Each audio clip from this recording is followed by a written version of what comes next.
In today's video, I'm going to teach you how to upload files to Grok AI. By the end, you'll know exactly how to attach a document, image, or data set and prompt Grok to analyze it so you can get summaries, insights, or extracted information fast. First, open the official Grok website in your browser.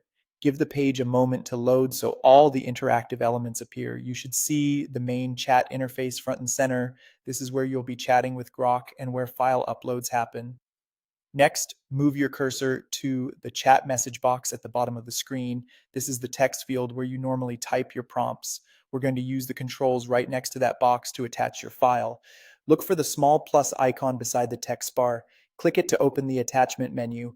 In that menu, choose Upload a File. This opens your computer's file picker so you can navigate to the document, image, or other supported file you want Grok to work with. Select the file and confirm. If you're not seeing your file, switch the file picker's filter to show all supported formats and wait for the upload indicator to complete before moving on. You can also attach a file by clicking the paperclip icon next to the text bar. This is simply another way to reach the same file picker. Whether you use the plus menu or the paperclip, the result is the same. The file appears as an attachment in your chat draft. If the upload seems slow, keep the tab active until it finishes and consider using a stable connection to avoid interruptions. Once your file is attached, type your prompt right in the message box.